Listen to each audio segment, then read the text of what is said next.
The sound of the slap was sharp, like a gunshot cracking through the hushed, ambient jazz of the rooftop terrace. It wasn't just the noise. It was the sheer, jarring audacity of it. Amara Ellison, the 29-year-old heiress to the Ellison logistics empire, stood with her hand still slightly raised, her knuckles white. Before her, standing with his shoulders hunched in his thin, frayed tweed coat, was 82-year-old Isaiah Freeman.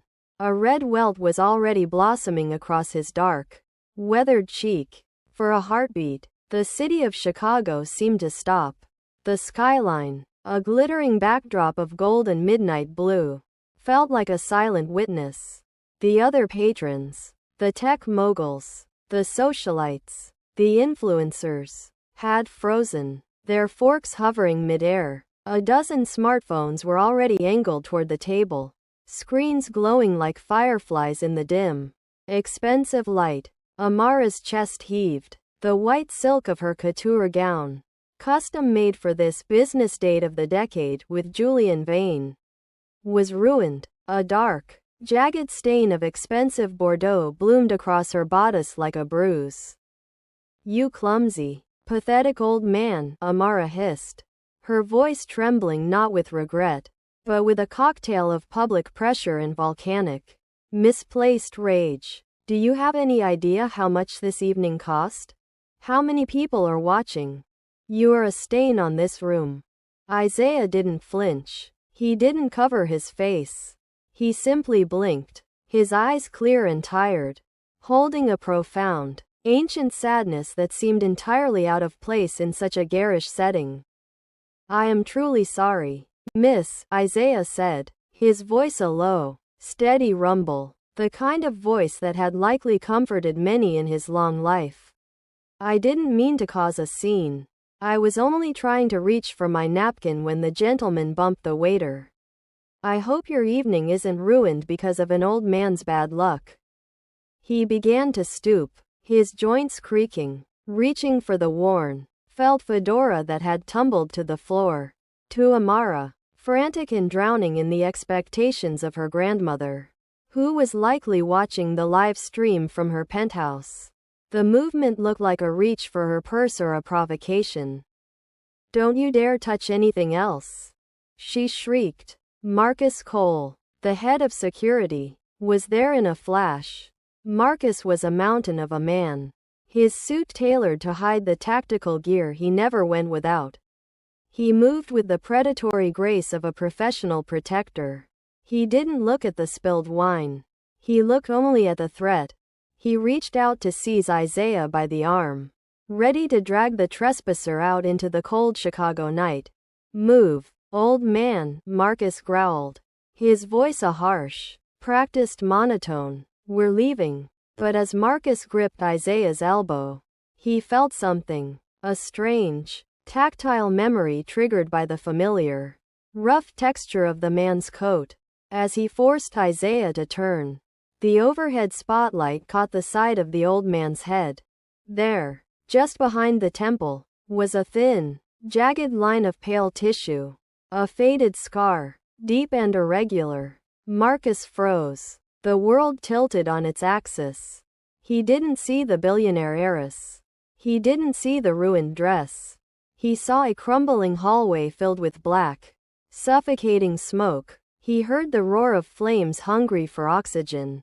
He saw a pair of strong, soot-covered hands pulling a terrified 8-year-old boy from under a burning beam. Marcus's lungs seized. The earpiece in his ear crackled with the frantic voices of his team.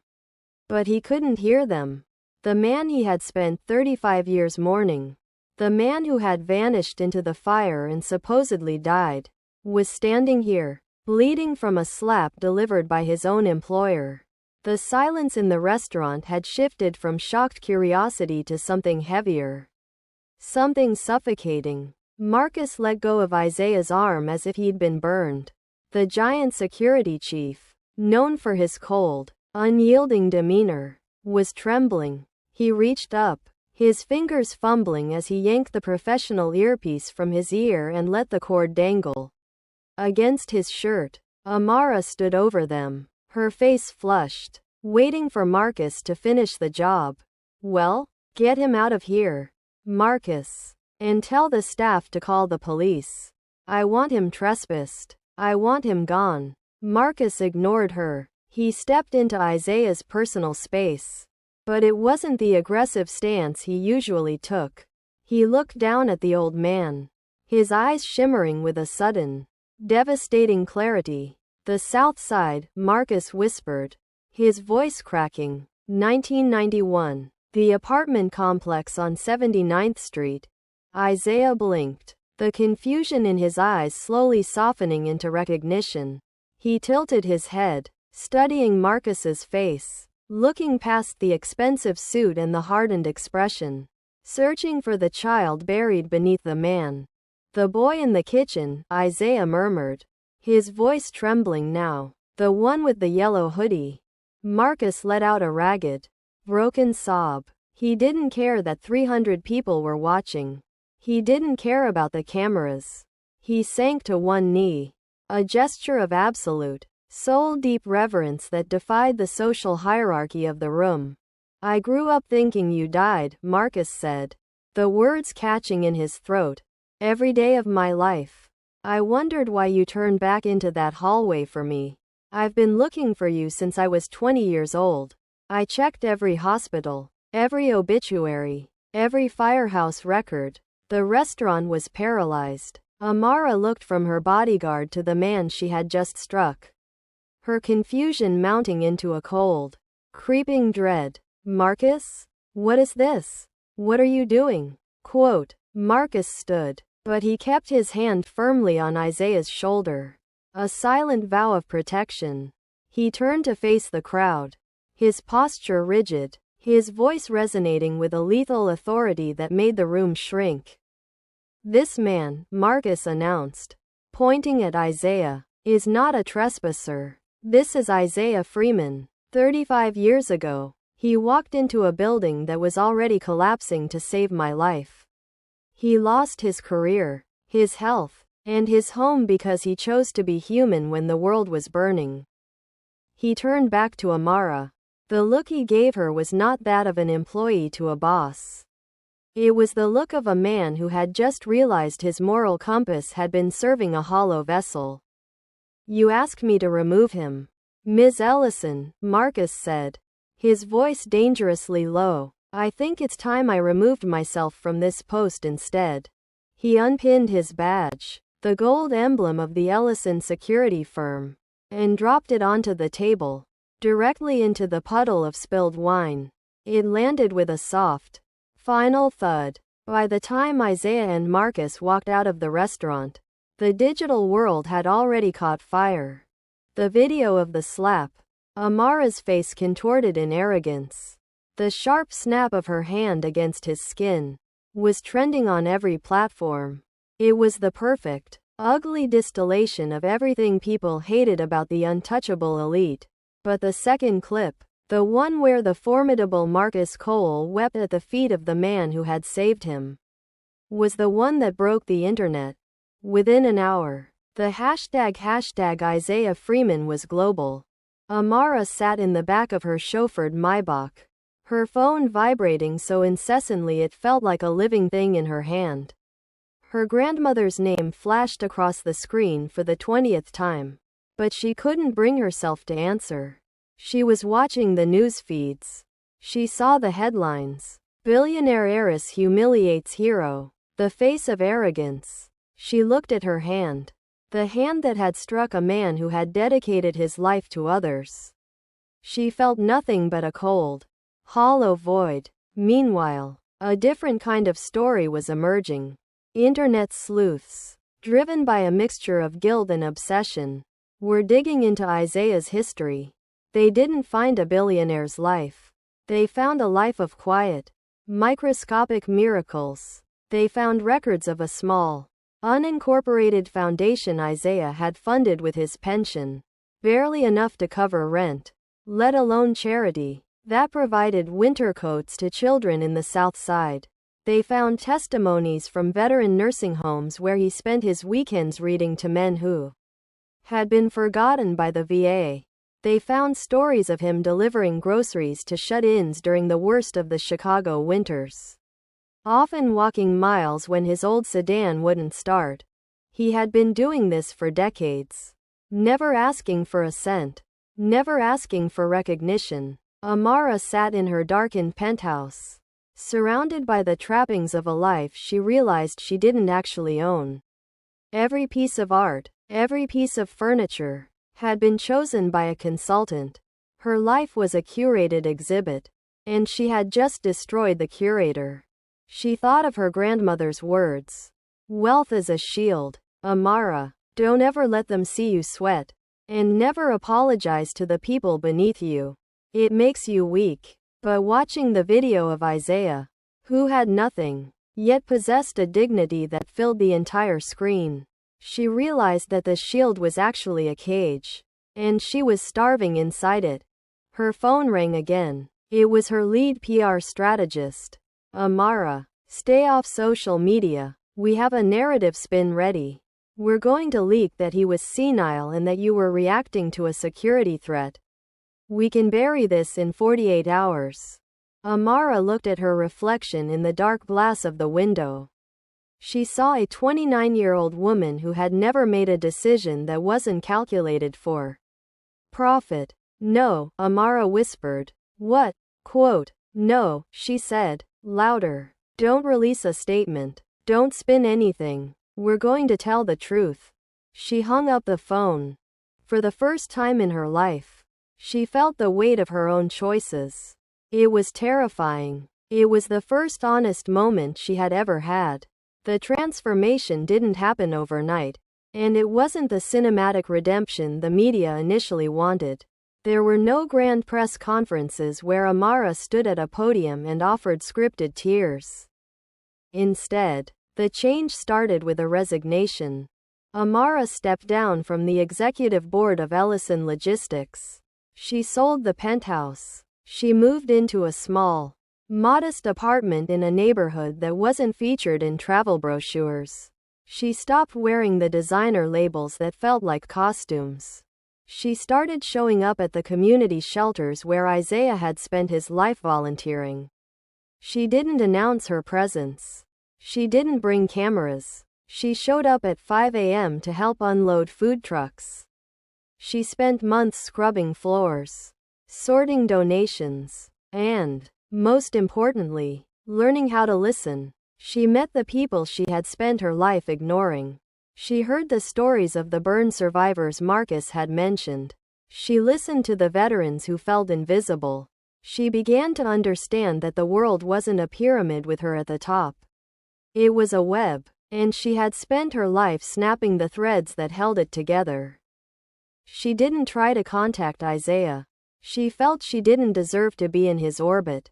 6 months later, the city organized a ceremony for ordinary heroes. It was an event typically ignored by the press. But this year, the turnout was massive. The venue was a community center, not a ballroom. Amara was there, not as a guest of honor, but as a volunteer helping set up the chairs. When Isaiah walked onto the stage, the room rose in a spontaneous, thunderous ovation. He looked older, perhaps a bit thinner, but his smile was as steady as ever. He stood at the microphone, looking out at the crowd, his eyes scanning the back of the room. Amara stood by the exit, her hands clasped in front of her. She was wearing a simple cotton shirt, her hair pulled back, looking like anyone else in the room. She hadn't planned to speak, but when Isaiah finished his brief, humble acceptance speech, he didn't leave the stage. He looked directly toward the back of the hall. There is someone here tonight, Isaiah said, his voice echoing in the quiet room, who has been working in these halls for months. Someone who realized that the hardest thing to do is not to lead, but to change. The room turned. People parted, creating a path. Amara felt the air leave her lungs. She walked forward, not with the confidence of a billionaire, but with the hesitation of a student. She stopped at the foot of the stage. I didn't come here to ask for forgiveness, Amara said, her voice clear and carrying through the silence. I know I can't undo what I did. I can only say that I am sorry. And I have spent every day since trying to understand the humanity I was too blind to see. Isaiah looked at her for a long time. The tension was palpable, but it wasn't the tension of the restaurant. It was the tension of truth. Respect, Isaiah said softly, is not a currency. You cannot spend it to get what you want, and you cannot withhold it from those you deem lower. I accept your apology, Ms. Ellison. But remember, the world does not need more billionaires. It needs more people who see their neighbors. The ceremony ended as simply as it had begun. There was no fanfare, no closing remarks from politicians, no flashbulbs popping. As the crowd thinned, the community center returned to the quiet hum of everyday life. Chairs were stacked, decorations taken down, and the reality of the day-to-day returned. Isaiah stood by the side exit, his hat in his hands. A young waiter, the same boy who had worked the rooftop restaurant months ago, walked up to him. The young man looked at Isaiah with a mix of awe and confusion. Mr. Freeman? The boy asked. Isaiah smiled. Yes, son? Quote, I don't get it, the waiter said, gesturing toward the empty stage where the city had just tried to heap accolades onto the old man. You've spent decades doing things that saved lives. You've been living like this, working like this, for 35 years. Why did you never tell anyone? Why did you let them think you were just a nobody? Quote, Isaiah adjusted his hat. The setting sun caught the silver in his hair, making him look like he was lit from within. He walked toward the door, his pace slow but purposeful. If you only do good so people remember your name, Isaiah said, his voice barely a whisper. You were never doing it for the right reason. He stepped out into the crisp Chicago air. The city was bustling, indifferent to the giants and the heroes among it. The sirens wailed in the distance, a reminder of the fragility of everything. Amara stood in the doorway, watching him go. She didn't follow. She didn't try to offer him a ride. She didn't try to bridge the gap with money or influence. She simply stood there and watched until he was nothing more than a silhouette against the city lights. She turned back into the community center. There were tables to wipe down, floors to sweep, and more people to serve. She wasn't the billionaire heiress anymore. She was just a woman, learning the weight of her own humanity. And for the first time in her life, she felt entirely, beautifully free. The story of the slap would eventually fade, swallowed by the endless cycle of the next viral moment. But the truth of the fire, the truth of the man who saved a boy and kept on saving the world, remained. It was a ripple in the fabric of the city, a quiet, stubborn reminder that the most powerful people aren't the ones in the penthouse, but the ones who remember the fire and decide to run toward it instead of away. As the doors closed, the sound of the city continued, indifferent and vast but in the quiet. For those who knew where to look, there was a peace that passeth all understanding. The hero was gone, the heiress was changed, and the world kept turning. Not because of the loud, but because of the quiet.